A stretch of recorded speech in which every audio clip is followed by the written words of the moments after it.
पे आज बात करेंगे। हम बात करेंगे अलीगढ़ मुस्लिम यूनिवर्सिटी का कुछ दिन पहले जो सुप्रीम कोर्ट का एक फैसला आया है माइनॉरिटी स्टेटस को लेके। इस पे हम बात करेंगे। हम after the independence of India, it may be also retrospectively implemented। ये एक बहुत बड़ा है और सब चैनल को सब्सक्राइब करें क्योंकि मुझे लगता है कि इसको ज़्यादा से ज़्यादा लाइक्स और सब्सक्राइब मिलने पे चैनल्स ज़्यादा इसके व्यूअर्स होंगे और ऐसे जो मुद्दे हम डिस्कस करते हैं रोज़ाने के तौर पे नेशनल पॉलिटिकल इश्यूज पे और सोशल पॉलिटिकल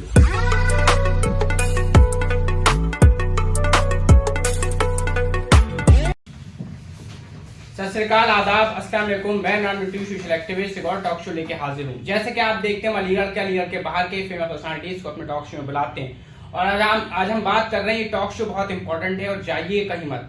और इस टॉक शो को आप पूरा देखिएगा क्योंकि इस टॉक शो में जो हमारे गेस्ट हैं वो किसी चेहरे और पहचान की मोहताज नहीं है, जिनका नाम मुराद साहब है, जो अलीगढ़ मुस्लिम यूनिवर्सिटी के फॉरेन लैंग्वेज डिपार्टमेंट से हैं। हम उनका टॉक शो में खैर मकदम करते हैं और बहुत ही इंपॉर्टेंट टॉपिक पे आज बात करेंगे। हम बात करेंगे अलीगढ़ मुस्लिम यूनिवर्सिटी का कुछ दिन पहले जो सुप्रीम कोर्ट का एक फैसला आया है माइनॉरिटी स्टेटस को लेके। इस पे हम बात करेंगे। हम सर का टॉक शो में खैर मकदम करते हैं। शुक्रिया सर, जैसा कि हम बात करते हैं एमयू माइनॉरिटी स्टेटस पर, जिस तरह से आपने सुप्रीम कोर्ट का एक फैसला आया, तो सर सबसे पहला क्वेश्चन मेरा आपसे ये है कि आखिर ये माइनॉरिटी स्टेटस होता क्या? मुझे लगता है सबसे पहले मुबारकबाद सबको देना चाहिए क्योंकि सुप्रीम कोर्ट ने 8 नवंबर के जजमेंट में बहुत ही ऐतिहासिक फैसला दिया है। वो ऐतिहासिक फैसला वो इस वजह से है ताकि पहली बार हमें देखने को मिला कि चीफ जस्टिस ऑफ इंडिया माननीय ने ऐसे फैसले उसमें जब प्रोनाउंसमेंट ऑफ जजमेंट चल रहा था उन्होंने कहा कि article 30 although it was established after the independence of India it may be also retrospectively implemented. ये एक बहुत बड़ा प्रोग्रेसिव डिसीजन है और ये अलीगढ़ के माइनॉरिटी कैरेक्टर को रिजर्व उसको प्रोटेक्ट करने के लिए और साथ साथ में हिंदुस्तान में जितने भी माइनॉरिटी कैरेक्टर के इंस्टीट्यूशंस हैं उनको भी प्रिजर्व करने के लिए ये फैसला काफ़ी अहम और महत्वपूर्ण है। तो जब तक जहां हम बात करते हैं माइनॉरिटी कैरेक्टर की किसी भी इंस्टीट्यूशन में, ये हमारे हिंदुस्तान का संविधान का बेसिक स्क्रिप्ट है कि माइनॉरिटीज़ को प्रिजर्व किया जाए, माइनॉरिटीज़ की ज़्यादा से ज़्यादा हेल्प की जाए, एजुकेशनल राइट्स उन्हें प्रोवाइड किया जाए और भी संविधान में बकिया कई तरीके के उनको प्रोविजंस दिए गए हैं जिसके तहत हमने देखा है कि देश में आज़ादी के बाद से माइनॉरिटीज का डेवलपमेंट हुआ है। कि दुनिया के बहुत सारे देशों में ऐसे अफर्मेटिव एक्शंस दिए गए जिसमें माइनॉरिटीज के लिए बात की जाती है, माइनॉरिटीज के लिए स्पेशल प्रोविजन लागू किए जाते हैं। और खासकर महात्मा गांधी जी ने, जो देश के राष्ट्रपिता भी हैं, उन्होंने ये कहा था कि जब हम पिछड़े वर्गों की बात करते हैं, जब हम देश के विकास की बात करते हैं तो हिंदुस्तान के सबसे पिछड़े वर्गों को देख के हमें फैसला लेना पड़ेगा, डिसीजन और पॉलिसी उसके तहत निकालना पड़ेगा। तो उसी के in the line of action of the same principles of our father of nation we have seen that a landmark decision has been taken, a landmark law has been made in the light of Chief Justice of India's judgment on the 8th of November preserving the minority character of Aligarh Muslim university. अच्छा sir, दूसरा question आपसे ये कि कितनी ऐसी universities हैं जिनको minority status दिया है अभी? ऐसे बहुत सारे माइनॉरिटी इंस्टीट्यूशंस देश में हैं, न्यू दिल्ली में है, साउथ इंडिया में है, अलग अलग स्टेट्स में है, जो अपने माइनॉरिटी कैरेक्टर्स को प्रिजर्व करते हैं। माइनॉरिटी कैरेक्टर का मतलब होता है कि 50% of the students, jobs, employment have to be given to that particular minority section और सेगमेंट्स। तो ये बहुत अच्छी बात है जहाँ हम ये कोशिश करते हैं कि देश में जितने भी ऐसे पिछड़े वंचित वर्ग हैं उन सबको भी स्ट्रीम लाइन में लाने के लिए और उनको स्ट्रीम लाइन करने के लिए और समाज में जो पिछड़े वर्ग हैं उनकी इससे मदद मिलती है। इकोनॉमिक तौर पर भी हमने देखा है कि ऐसे इकोनॉमिक पॉलिसीज भी फॉर्मुलेट किए जाते हैं, अमेंडमेंट बिल्स लाए गए कॉन्स्टिट्यूशन में, पार्लियामेंट के अंदर, जिसके तहत माइनॉरिटीज़ की मदद होती है।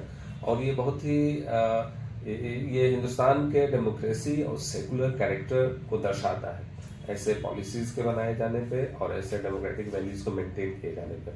तो मैं ऐसा समझता हूँ कि ये हिंदुस्तान ही ऐसा वाहिद देश है जिसमें माइनॉरिटी कैरेक्टर के लिए भी लोगों ने जंगें लड़ी हैं, जद्दोजहद की है, उसके लिए संघर्ष भी हुआ है और साथ साथ में हमारे डेमोक्रेटिक इंस्टीट्यूशंस ऐसे हैं जो बेसिक इथोस को फॉलो करते हैं और प्रिजर्व करते हैं। आज भी 2024 में जहाँ कंटेम्प्रेरी वर्ल्ड में हम देखते हैं कि बहुत तरह की पॉलिटिकल टर्मोइल, सोशल टर्मोइल है पूरे देश, पूरे दुनिया के अंदर में, वहाँ हमारा देश अंडरलाइन करता है कि कैसे हम दूसरे गरीब, मजदूर, माइनॉरिटीज़ की हेल्प करते हैं और माइनॉरिटीज़ को हम मेन स्ट्रीम में लेके चलते हैं। तो ये हमारे संविधान की खूबसूरती, ये हमारे कॉन्स्टिट्यूशन की ब्यूटी को दर्शाता है। तो ये खूबसूरती हमारे देश की है। अच्छा सर, लास्ट क्वेश्चन आपसे ये है कि जिस तरह से फैसला आया है तो आगे अभी बताया जा रहा है कि 3 बेंच की बेंच गठित करी है सुप्रीम कोर्ट ने, तो उस पर आपको क्या लगता है कि आगे किस तरह से चीज़ें आएंगी सामने? क्योंकि अभी तो कहा जाता है एक तरह से ये चीज़ें आ रही हैं कि अभी एक फर्स्ट स्टेप है सुप्रीम कोर्ट का, जो है कि हम उसका तहे दिल से शुक्रिया करते हैं और अली बरादरी को इसकी मुबारकबाद भी देते हैं। तो सर इसमें अभी थोड़ा आगे क्या स्टेप है? जैसे फर्स्ट स्टेप ही हो गया, इसके बाद 3 बेंचों का जो सुप्रीम कोर्ट ने जो बनाई है कमेटी, उस पर क्या देखिए, जब हम माइनॉरिटी कैरेक्टर की बात करते हैं तो एक मिसलीडिंग इन्फॉर्मेशन ये होती है कि सिर्फ मुस्लिम्स यहाँ पढ़ते हैं, Muslims representation students as well as employees में, ऐसा बिल्कुल भी नहीं है। ये ऐसी वाइड यूनिवर्सिटी हिंदुस्तान में जिसमें हर समुदाय, हर कम्युनिटी, हर सेक्शन, हर सेगमेंट्स के लोगों का पढ़ना है। मैं यहाँ पे अलग अलग यूनिवर्सिटीज़ में पढ़ने के बाद यहाँ पे अगर देखना चाहें हम, सबसे ज़्यादा लड़कियों का, फीमेल स्टूडेंट्स का रिप्रेजेंटेशन अलीगढ़ मुस्लिम यूनिवर्सिटी में, SC/ST का रिप्रेजेंटेशन जो एक कॉन्स्टिट्यूशनल गारंटी भी है, वो भी हमारे यूनिवर्सिटी में बहुत ज़्यादा तादाद में देखने को मिलता है। OBC का रिप्रेजेंटेशन है हमारे यहाँ, और अलग कम्युनिटीज़ के भी, मुझे लगता है क्रिश्चियंस, हिंदू, सारे जो ईसाई, हर तरह के लोग यहाँ मिलते हैं और हर तरह के लोगों का एक कल्चरल मैनिफेस्टेशन भी देखने को मिलता है, एकेडमिक टैलेंट और बिलियंस भी देखने को मिलता है इस यूनिवर्सिटी में। तो ये डिस्पाइट की माइनॉरिटी कैरेक्टर इस यूनिवर्सिटी का हो कि नहीं हो, ये रिप्रेजेंटेशन तो जब से सर सैयद अहमद खान ने स्टैब्लिश किया था यूनिवर्सिटी में, ये मकसद था कि कैसे हम साइंटिफिक सोसाइटी और साइंटिफिक टेम्परामेंट हो लोगों के अंदर। उन्होंने सिर्फ ये बात नहीं की मुसलमानों के लिए, उन्होंने कहा था कि हिंदुस्तान एक दुल्हन की तरह है जिसकी 2 आंखें हैं, हिंदू मुस्लिम के 2 खूबसूरत आंखें हैं, उन आंखों में से किसी एक को भी अगर नुकसान होता है तो दुल्हन कैसे लगने लगती है, खराब हो जाता है चेहरा।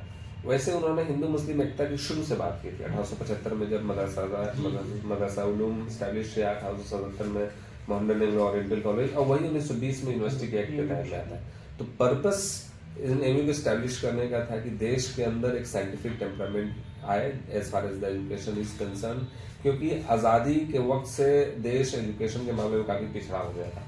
उसके बाद से सर सैयद अहमद खान ने ये जिम्मेदारी ली और भी उनके साथ के जो पीयर्स, एक्टिविस्ट और बाद में भी आने वाले जो हमारे फोर फादर्स थे, हमारे nation builders such as Mahatma Gandhi, बाबा भीमराव अम्बेडकर, भगत सिंह, इन लोगों ने काफ़ी देश के एजुकेशन और सोसाइटी को कैसे साइंटिफिकली डेवलप किया जाए इस पर काम किया। They have been rightly called as the modern architect of India.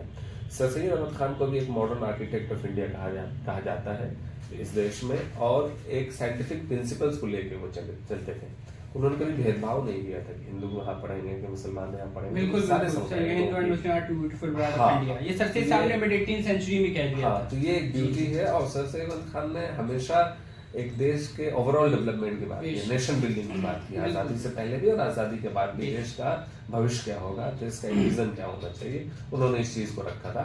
Of course, we invite all sections of the society to come over to the university to receive education, to work, to provide employments. तो ये तो ऐसे ही और भी universities होने चाहिए जो एक सामाजिक एकता की बात करें, नेशनल यूनिटी की बात करें। और अलीगढ़ मुस्लिम यूनिवर्सिटी आज़ादी के बाद से नेशनल यूनिटी में सबसे आगे रहा है। नेशनल यूनिटी के सारे पक्षों की बात करता रहा है, इकोनॉमी की बात करता रहा है, पॉलिटिकल सिस्टम की बात करता है, उन सब में सुधार और रिफॉर्म्स की बात करता है। बिल्कुल। अच्छा सर, आखिरी क्वेश्चन ये है कि जो हमारे चैनल्स के बारे में आप क्या कहना चाहते हैं? मुझे लगता है कि ये काफ़ी अच्छा, ये बड़ी जिम्मेदारी है आपके चैनल के द्वारा कि बेसिक इंपॉर्टेंट बर्निंग टॉपिक्स जो समाज के हैं, कंटेम्प्रेरी पॉलिटिकल इश्यूज हैं, उस पर different points of view bye faculty members, by social activist, bye political figures को एक्सप्रेस किया जाता है। ये बहुत अच्छा एक प्लेटफॉर्म है जिसके तहत लोग ये समझ सकते हैं कि पॉलिटिकल अंडरस्टैंडिंग आज के कंटेम्प्रेरी वर्ल्ड की, कंटेम्प्रेरी नेशन हमारे देश की क्या है। तो बहुत मुबारकबाद मैं आपको देना चाहूँगा ऐसे टॉपिक्स को और ऐसे एक इनिशिएटिव के लिए जो समाज में दर्शाता है कि आज देश में क्या चल रहा है। पॉलिटिकल इश्यूज क्या है, सोशल एंड पॉलिटिकल इश्यूज क्या है देश में। चलिए, जिस तरह से आप लोगों ने जाना, अब देखिए हमेशा जैसे अलीगढ़ मुस्लिम यूनिवर्सिटी के जो फाउंडर रहे थे सर सैयद साहब, सर सैयद साहब ने हमेशा कौम मिल्लत की बात करी, हमेशा हिंदुस्तान के लोगों की बात करी और हमेशा लोगों की भलाई के लिए बात करी और एक इदारा कायम कर दिया जो आज 1920 में अलीगढ़ मुस्लिम यूनिवर्सिटी के नाम से जाना जाता है। हजारों करोड़ लोग इससे फैज़ हासिल कर रहे हैं और उसी के हम इसके टॉक शोज लाते रहेंगे माइनॉरिटी स्टेटस पे। अगर आप और भी कहेंगे तो हमारी सीरीज चल रही है, ये पार्ट 3 मॉडर्न फैक्टर। हमारा चैनल चलाने का जैसे हमने मकसद बताया यही है कि लोगों को एक्सपेंसिव थॉट्स और एक्सपेंसिव एक्सपीरियंस, ये पर्सनालिटी जो हमारे टॉक शो में आते हैं, ये एक पर्सनालिटी खुद अपने में बहुत एक एक्सपीरियंस इनके पास होता है चीज़ों को लेके। क्योंकि सर आप लोग बच्चों के लिए एक आइडियल हीरो होते हैं जो बच्चे फॉलो भी करते हैं आप लोग को, तो कहीं ना कहीं ये हमारा मकसद यही है कि एकेडमिक टॉक शोज लाए जाएं और एक्सपेंसिव हो ताकि उससे कुछ अवेयरनेस लोग सीखें। तो सर आप हमारे टॉक शो में आए, बहुत बहुत शुक्रिया आपका। इस वीडियो को लाइक करें और चैनल को सब्सक्राइब करें, क्योंकि मुझे लगता है कि इसको ज़्यादा से ज़्यादा लाइक्स और सब्सक्राइब मिलने पे चैनल्स ज़्यादा इसके व्यूअर्स होंगे और ऐसे जो मुद्दे हम डिस्कस करते हैं रोज़ाने के तौर पे नेशनल पॉलिटिकल इश्यूज़ पे और सोशल पॉलिटिकल इश्यूज़ पे, वो ज़्यादा से ज़्यादा लोगों तक पहुंचेगी और ऐसे अवेयरनेस भी फैलता है और जानकारी भी लोगों को हासिल होगी। तो ये चैनल काफ़ी अच्छा कर रहा है, इसको चैनल को व्यू और सब्सक्राइब